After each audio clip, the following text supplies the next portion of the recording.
حبيبنا وشفيعنا ومولانا محمد وعلى آله وأصحابه أجمعين أما بعد وقد قال الله تعالى في كلامه المجيد أعوذ بالله من الشيطان الرجيم بسم الله الرحمن الرحيم وفي ذلك فليتنافس المتنافسون صدق الله العظيم. معزز علماء کرام، عمائدین شہر، رہنمایان ملت، بزرگوں اور بھائیوں، نئی نسل کے لیے ان کے مستقبل، ان کے ایمان، ان کی عزت اور ان کی آبرو کی غائب درجے فکر رکھنے والی ماؤں اور بہنوں، اور اپنے مستقبل کو سنوارنے میں اپنی حیات مستعار کے جملہ اوقات وقف کرنے والی بچیوں، اللہ بزرگ برتر کا لاکھ لاکھ شکر اور احسان ہے کہ انہوں نے ہمیں اپنے حبیب پاک جناب محمد الرسول اللہ صلی اللہ علیہ وسلم کی تعلیمات کی روشنی میں اس اسلام کی حفاظت، اس کی اشاعت، اس کا نفاذ اور نئی نسل تک یہ امانت عقیدے اور عمل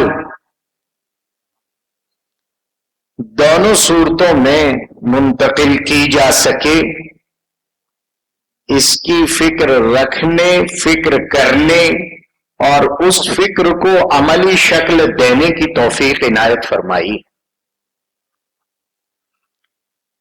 امت مسلمہ کا یہ خاصہ ہے پوری دنیا میں، چونکہ ہم خاتم النبیین صلی اللہ علیہ وسلم کی امت، اس امت کے بعد کوئی دوسری امت نہیں آئے گی اور ہمارے نبی کے بعد اس کائنات میں کوئی نبی نہیں آئے گا، اسلام کے بعد اس دنیا میں کوئی مذہب نہیں آئے گا، یہ آخری مذہب، آخری نبی، آخری کتاب اور آخری امت پر مشتمل ہے۔ اس کا ایک فریضہ یہ بھی ہے کہ یہ ہمیشہ ایک جیسا اپنی آب و تاب کے ساتھ باقی رہنے کے لیے نئی نسلوں کو مکمل دین کی امانت پہنچانے کی کوشش کرتا رہے۔ اس لیے اسلام نے پہلے دن سے تعلیمی نظام بنایا ہے۔ اس وقت دنیا میں جتنے تعلیمی نظام ہیں، جب کتابیں کھنگال کر دیکھو تو اس میں ایک نظام عمر کا نظام ملتا ہے۔ ایک تو عمر لا ہے مستقل، جو سماجیات سے، عدالت سے اور جنگ کے میدان سے بحث کرتا ہے، لیکن ایک عمر کا تعلیمی نظام ہے جس میں تمام قوموں کو برابری دی گئی اور سب کے لیے جو RTE ہے، رائٹ ٹو ایجوکیشن، اس کو لازم قرار دیا گیا ہے۔ ہر ایک کے پاس علم پہنچنا ضروری ہے۔ اسلام نے جو پہلا اعلان رائٹ ٹو ایجوکیشن کے تحت کیا تھا کہ طلب العلم فریضۃ علی کل مسلم، ہر مسلمان پر علم کو حاصل کرنا فرض ہے، لازمہ ہے۔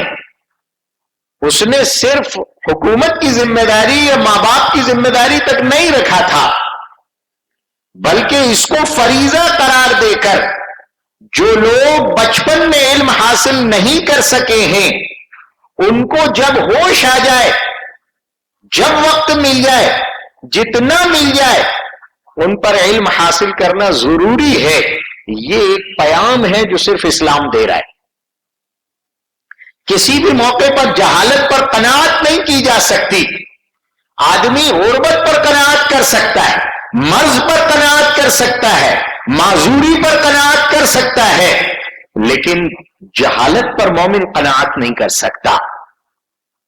یہ پیغام دیا گیا ہے کہ کوئی اس پر صبر کر کے نہ بیٹھے کہ مجھے علم نہیں ملا ہے تو میں جاہل رہ کر بھی زندگی گزار سکتا ہوں۔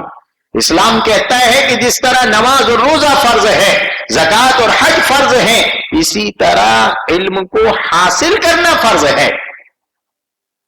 اس کے لیے تگودو کرنا، کوشش کرنا، یہ فرض ہے۔ یہ عمر لاء میں داخل کیا گیا ہے۔ دنیا نے اس کو عمر لاء، یہ تو اسلامک لاء کی چیزیں ہیں، لیکن اس کو دنیا عمر لاء کے تحت شامل کرتی ہے۔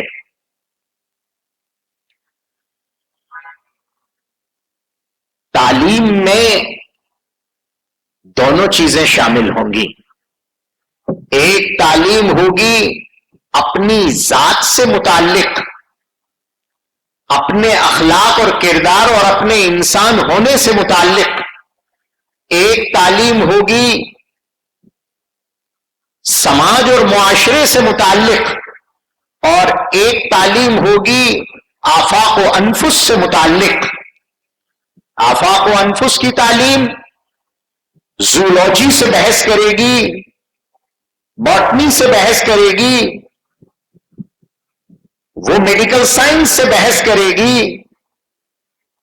آفاق و انفس کی تعلیم فزکس سے بحث کرے گی، علم کیمیا اور کیمسٹری سے بحث کرے گی،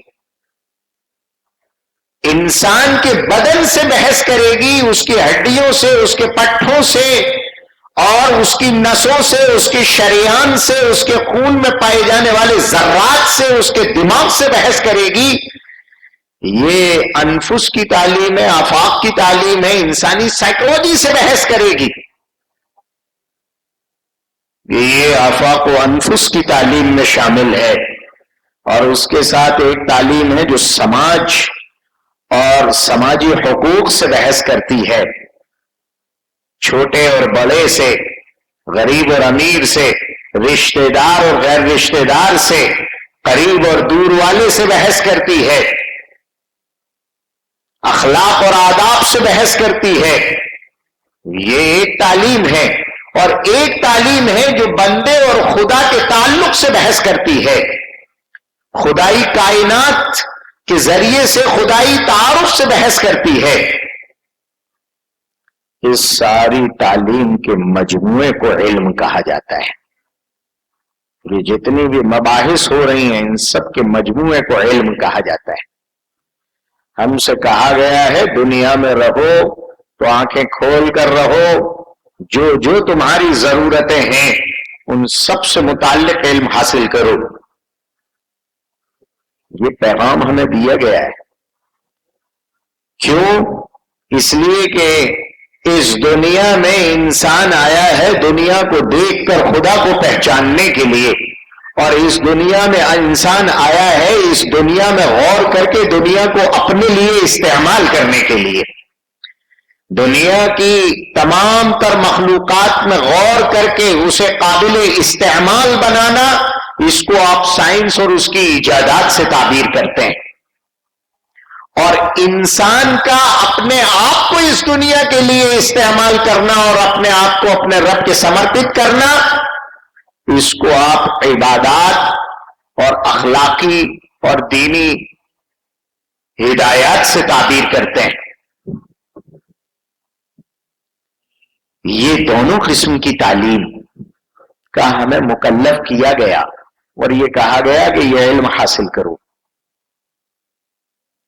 امت مسلمہ نے ہمیشہ ان دونوں تعلیموں کو پیرلل چلایا، ساتھ ساتھ چلایا۔ 1000 سال کی ہماری تاریخ ہے۔ اگلے سال ہم جو کوئز کمپٹیشن کرانے کی تیاری کر رہے ہیں، کمپٹیشن کا اجلاس تو آخری دن ہوتا ہے، لیکن اس کی تیاری ہمیں پورے سال کرنی ہوتی ہے۔ سب سے پہلے ایک مضمون ڈھونڈا جاتا ہے کہ ہم کس مضمون کے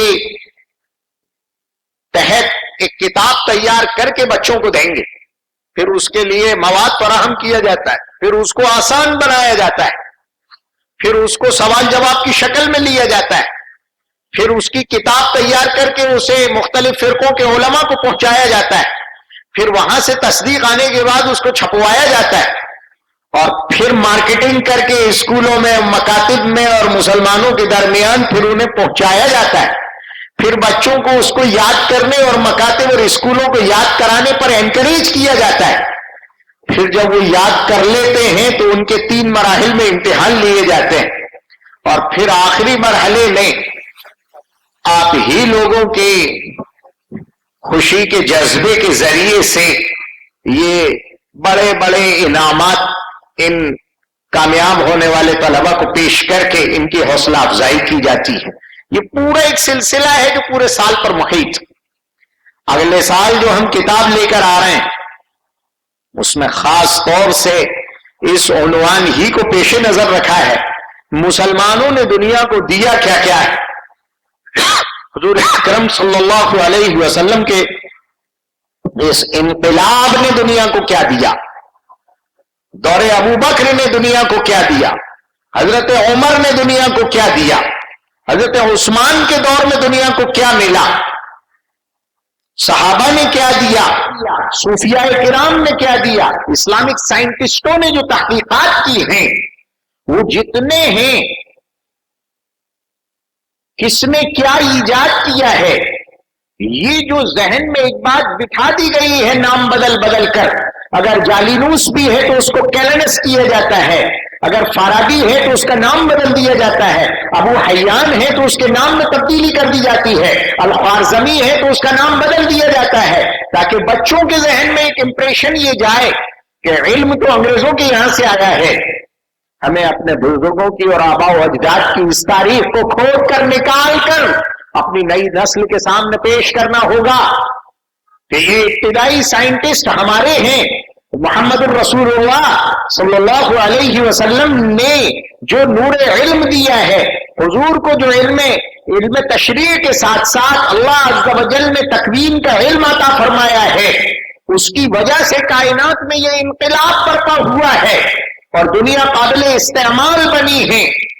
یہ جوہر جو تمہارے بزرگوں نے تمہیں دیا، ان مومنین نے دیا، ان قرآن کو جاننے اور پہچاننے اور محمد الرسول اللہ صلی اللہ علیہ وسلم کی غلامی کرنے والوں نے دیا ہے، اس جوہر کو سینے سے لگاؤ اور یہ سمجھو کہ تم وہ قوم ہو جنہوں نے علم کی ہمیشہ اگوائی کی ہے، پیشوائی کی ہے، تم قائدین میں شامل ہو، تم اپنے آپ کو اس میدان میں آگے بڑھاؤ۔ یہ پیغام دینے کی ضرورت ہے اور پوری دنیا کو یہ باور کرانے کی ضرورت ہے کہ آج جو خوشچینی علم کے میدان میں کی جا رہی ہے یہ صدقہ ہے جناب محمد الرسول اللہ صلی اللہ علیہ وسلم کی تعلیمات کا اور امت کی ایجادات کا اور تحقیقات کا۔ آج جہاں جو کچھ بھی ہے خیرات ہے امت محمدیہ کی، جس سے دنیا فیضیاب ہو رہی ہے، یہ پیغام پہنچانے کی ضرورت ہے۔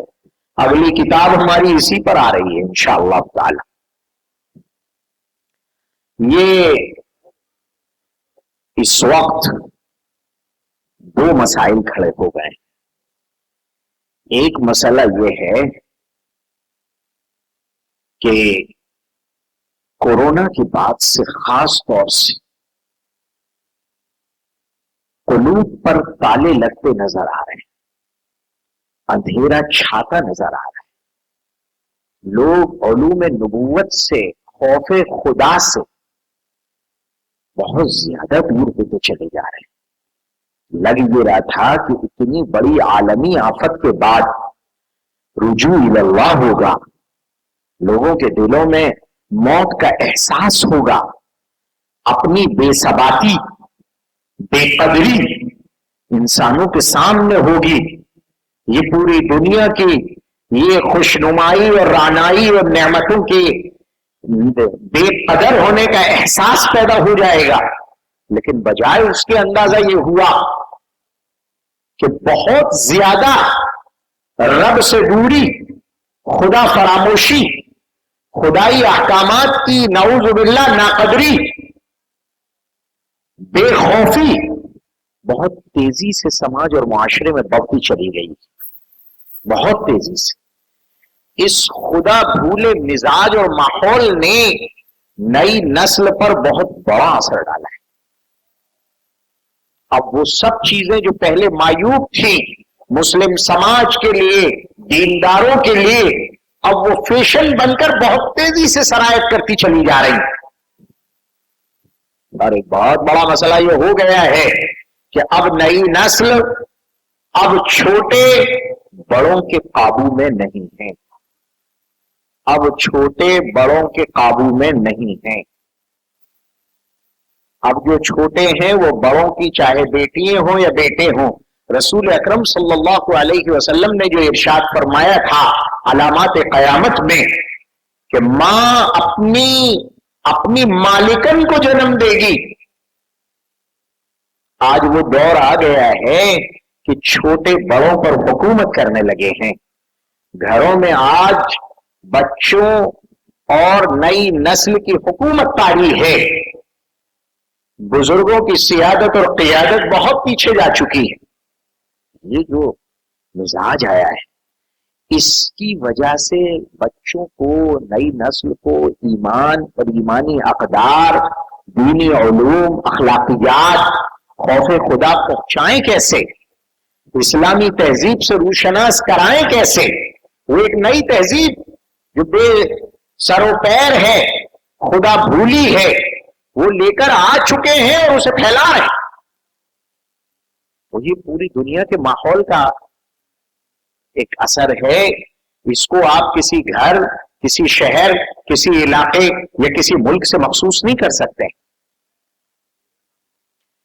ان حالات میں بہت بڑا مسئلہ یہ ہو رہا ہے کہ جو ہماری نسل ہے اس میں عقیدت ختم ہو جانے کی وجہ سے، دیکھیے عقیدت جو ہوتی ہے وہ ہم سے بہت کچھ تسلیم کرا لیتی، لیکن اگر عقیدت اور عظمت نہ ہو تو ہر بات میں سوال پیدا ہوتا ہے. اس نے نئی نسل کے دلوں میں بہت بڑے بڑے شکوک اور شبہات دین کے سلسلے میں، دین کے بنیادی شخصیات کے سلسلے میں، صحابہ کرام کے سلسلے میں، تابعین اور تبع تابعین اور اولیاء کرام کے سلسلے میں، انبیاء کرام کے سلسلے میں، اور خود رب اعظم اللہ وحدہ لا شریک کے باب میں بہت سے شبہات اور اعتراضات پیدا کر دیے. اس کی وجہ سے ایکس مسلم پیدا ہو رہے ہیں اور ان کی عمریں زیادہ نہیں ہیں. یہ 70-80 سال والے دو چار جو پیسے لے کر گمراہی پھیلا رہے ہیں ان کی تعداد تو بہت کم ہے. جو ایکس مسلمز ہیں جب آپ ان کی لسٹ دیکھیں گے تو یہ سب وہ ہیں جو 20 سے شروع ہوتے ہیں اور یہ 38-39 تک جا رہے ہیں، لیکن ان کی تعداد بڑھتی جا رہی ہے. یہ ایتھکس پیدا ہو رہے ہیں، ملحدین کی جماعت پیدا ہو رہی ہے جو خدا کے وجود کا انکار کر رہی ہے. خدائی کائنات کو استعمال تو کرتی ہے لیکن بنانے والے خالق اور مالک کا انکار کر رہی ہے. اور صرف یہی نہیں کہ وہ اپنے جذبات اور احساسات کو چھپا رہے ہوں، نہیں، وہ علل اعلان ڈیبیٹس میں شامل ہیں، چیلنج کر رہے ہیں دینداروں کو اور یہ کہہ رہے ہیں کہ تمہاری باتوں میں کوئی صداقت نہیں ہے، یہ اندھکار ہے، اندھ وشواس ہے جو اب تک پھیلایا گیا مذہب کے نام پر، اس کی کوئی حقیقت نہیں. یہ سنایا جا رہا ہے، یہ سنایا جا رہا ہے. اب تک کتابوں میں لکھی ہوئی باتیں تھیں تو آپ پابندی لگا دیتے تھے، آپ گھروں میں ایسے رسالے، ایسے اخبارات، ایسی کتابیں نہیں آنے دیتے تھے. آج سوشل میڈیا کے ذریعے سے ہر چیز موبائل میں ہے. آپ سو رہے ہیں، آپ کو نہیں معلوم آپ کے بچے اور بچیاں کیا دیکھ رہے ہیں، وہ کس کو فالو کر رہے ہیں، کس کا فیس بک دیکھ رہے ہیں، کس کے ساتھ انسٹاگرام پر ہیں، کس کے کون سے واٹس ایپ گروپ پر شریک ہیں، وہ کیا سن رہے ہیں، وہ یوٹیوب پر کس کو سن رہے ہیں۔ آج سارے گمراہوں کا ایک سیلاب آیا ہوا ہے جو اسلام کو خس و خاشاک کی طرح بہا لے جانا چاہتا ہے۔ ان حالات میں کیا ہم اس کا یقین کر سکتے ہیں کہ جب ہم جائیں گے تو ہماری اولادیں ہماری نماز جنازہ پڑھیں گی؟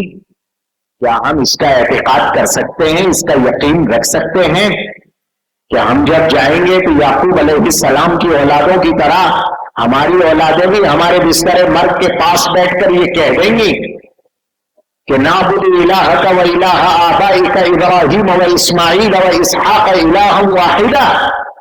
آپ اطمینان سے جائیے، ہم آج بھی اور آگے بھی آپ کے اور آپ کے باپ دادا ابراہیم اور اسحاق کے معبود، وہ معبود حقیقی رب ذوالجلال والکمال ہی کو اپنا معبود مانتے رہیں گے اور اسی کی عبادت کرتے رہیں گے اور اس کو اپنے اوپر حاکم تسلیم کریں گے اور دنیا کا خالق جانیں گے؟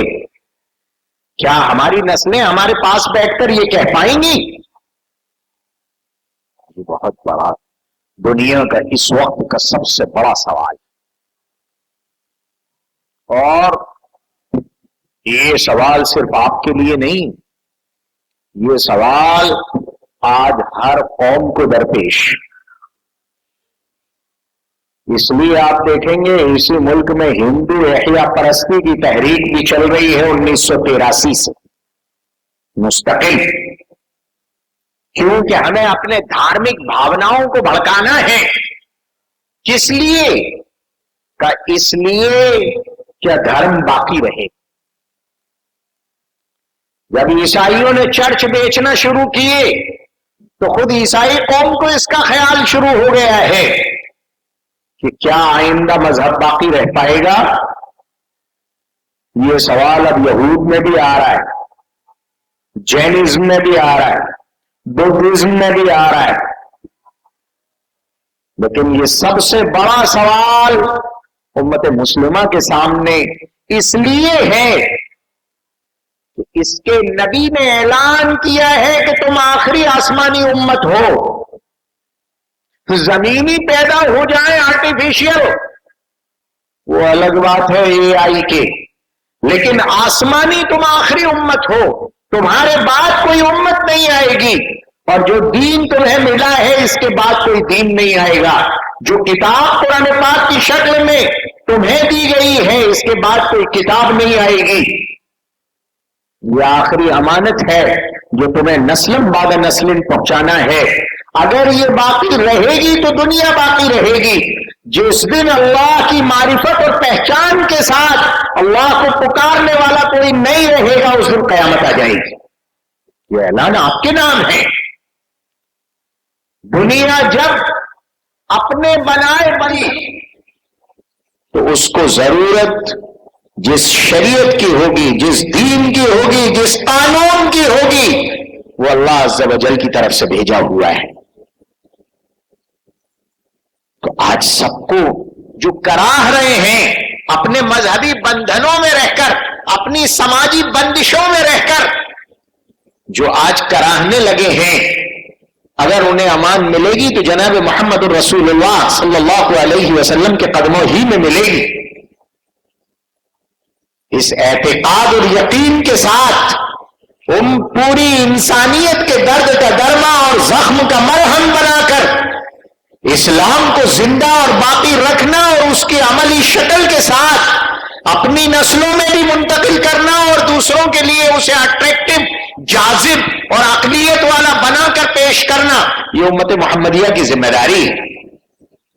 یہی کام مدارس کے ذریعے سے ہوتا ہے، یہی کام مکاتب کے ذریعے سے کیا جاتا ہے، اور جب مکاتب کا چراغ ٹمٹمانے لگے تو پھر اس طرح کی کمپٹیشنز کے ذریعے سے ترغیب، تشویق یعنی شوق دلانے، رغبت دلانے اور حوصلہ افزائی کر کے آگے بڑھانے کا جو طریقہ ہے،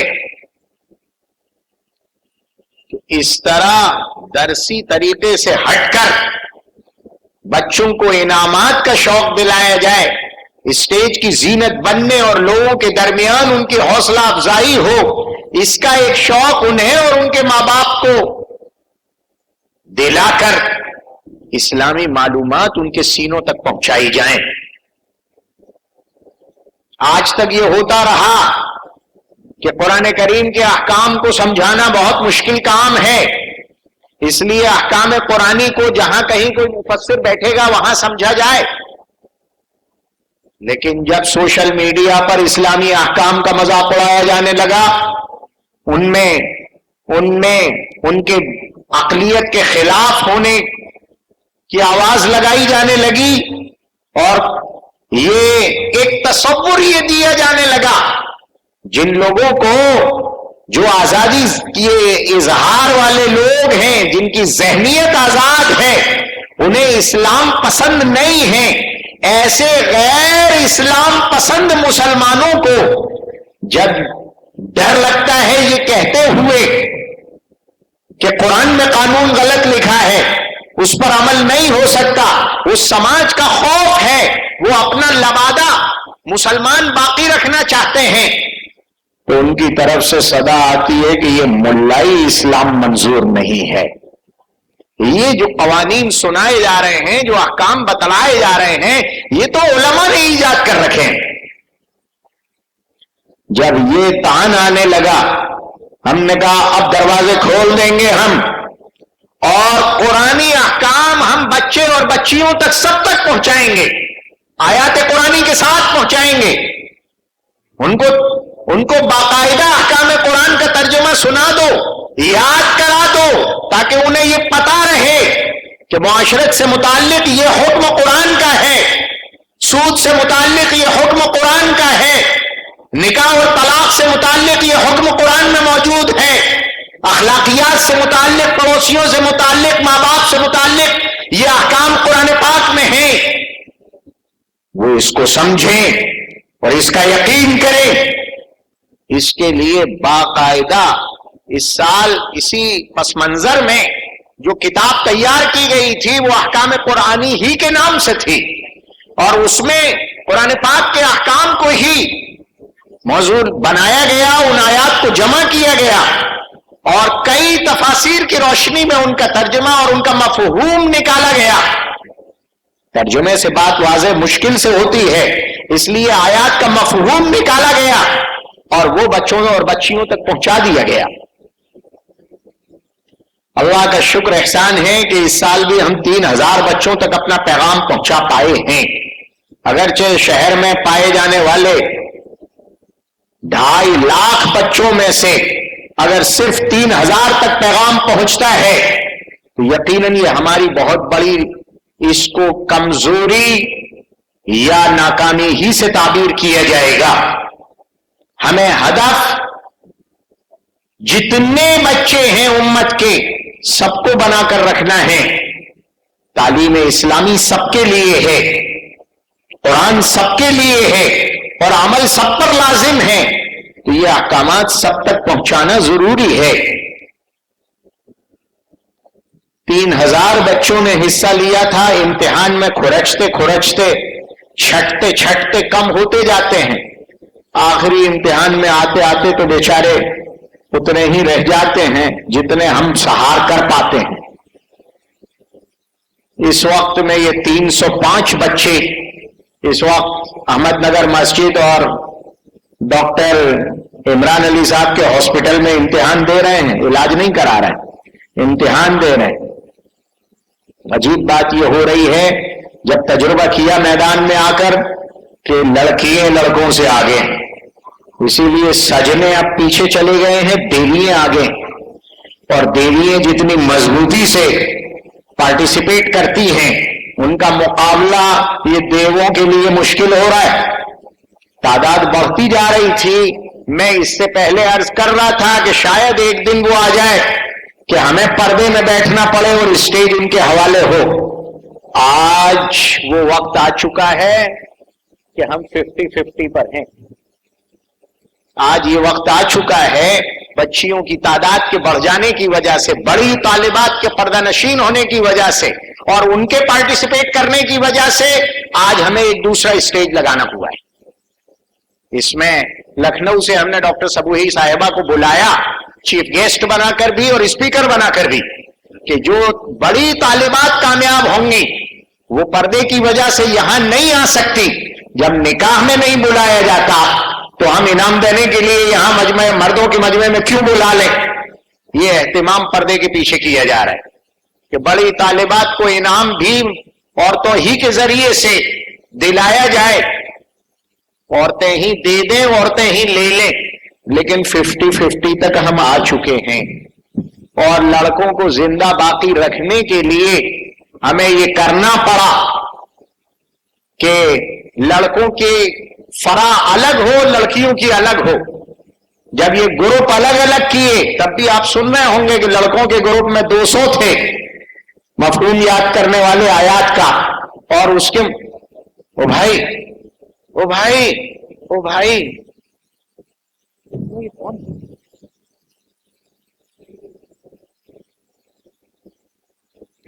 ڈنڈا لے کر کوئی عورتوں میں چلا جائے، ابھی پولیس چھاپا مار دے گی کہ یہ کیا کر رہے ہو. جی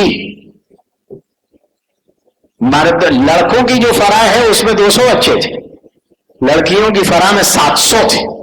تعداد لڑکیوں کی بڑھتی جا رہی ہے، وہ محنت کر رہی ہیں، اور شاید ایک وقت وہ آ جائے کہ ہمارا اسٹیج بہت چھوٹا ہو اور سارے چیف گیسٹ ادھر ہی پائے جا رہے ہوں. اللہ ان لڑکوں کو بھی ہدایت نصیب فرمائے. ایک شکوے کے ساتھ میں اپنی بات مکمل کروں گا. میں نے تمہید میں یہ بات عرض کر دی تھی کہ کورونا کے بعد سے بچے اب گھر والوں کے کنٹرول میں نہیں رہے ہیں.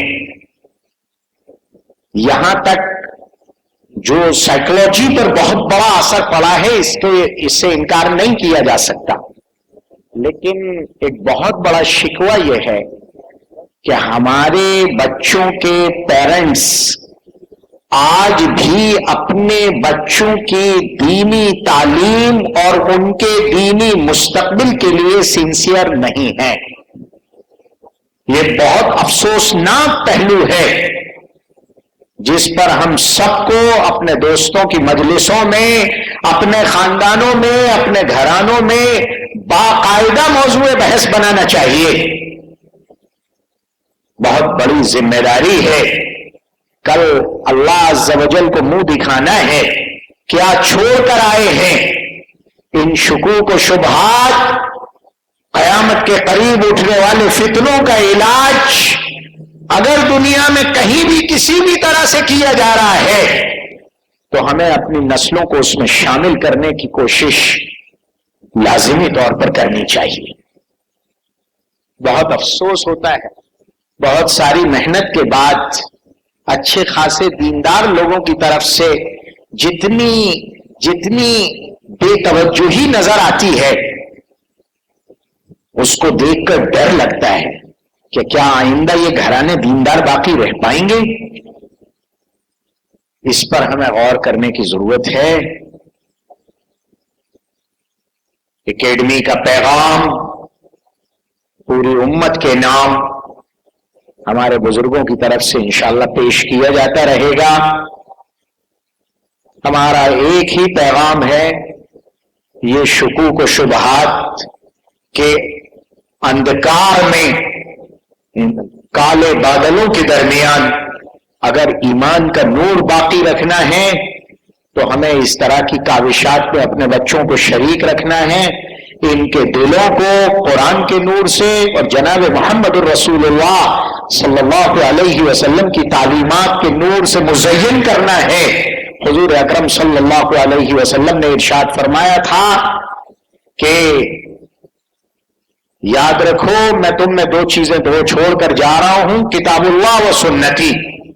میں اللہ کی کتاب چھوڑ کر جا رہا ہوں، اپنی سنت چھوڑ کر جا رہا ہوں. جب تک تم ان کو مضبوطی سے تھامے رہو گے لن تضلوا بعدی ابدا، میرے بعد کبھی گمراہ نہیں ہوگے، یہ ضمانت محمد الرسول اللہ صلی اللہ علیہ وسلم کی ہے۔ ضرورت ہے کہ ہم نسلوں کو قرآن پاک سے اور احادیث طیبہ سے جوڑنے کی کوشش کریں اور فکر کریں۔ ہمارے مکاتب کے لوگ ہوں، اسکول کے لوگ ہوں، بچوں کے پیرنٹس ہوں، خاندانوں کے لوگ ہوں، سماج سیوی ہوں، جتنے بھی ویلفیئر کا کام کرنے والے لوگ ہیں، ہم سب سے آج اللہ کے واسطے ایک نہیں ہزاروں اکیڈمیز قائم کیجئے۔ امت کی پیاس اور اس وقت کی سخت ترین گرمی میں جو باطل کی طرف سے آگ لگی ہوئی ہے اور وہ ایمان کو جھلسا ہی نہیں رہی، جلا رہی ہے، اس وقت میں بہت زیادہ ضرورت ہے ہمیں نبی کے اس آبشار سے فائدہ اٹھانے کی۔ اللہ عز و جل ہمیں خاتم النبیین کے قدموں ہی میں جینے اور مرنے کی توفیق عطا فرمائے۔ ہم آنے والے ان تمام بزرگوں کا جو پورے سال ہماری اکیڈمی کی سرپرستی بھی فرماتے ہیں، اس کو اپنا مانتے ہیں اور ہماری رہبری فرماتے رہتے ہیں، جلسے میں تشریف لاتے ہیں اپنی تمام تر مصروفیات کے باوجود اور ہمیں قیمتی پیغام دیتے ہیں، ہم ان کے دل کی گہرائیوں سے ان کے شکر گزار ہیں اور یہی امید رکھتے ہیں کہ تا حیات اکیڈمی کی حیات جب تک رہے اور ان بزرگوں کی حیات جب تک رہے، یہ حضرات سرپرستی فرماتے رہیں گے اور رہبری کرتے رہیں گے۔ اسی طرح ہم آنے والے تمام مہمانوں کے بھی شکر گزار ہیں۔ اللہ عز و جل ہم سب کے مل بیٹھنے کو قبول فرمائے، آمین۔ وآخر دعوانا الحمدللہ رب العالمین۔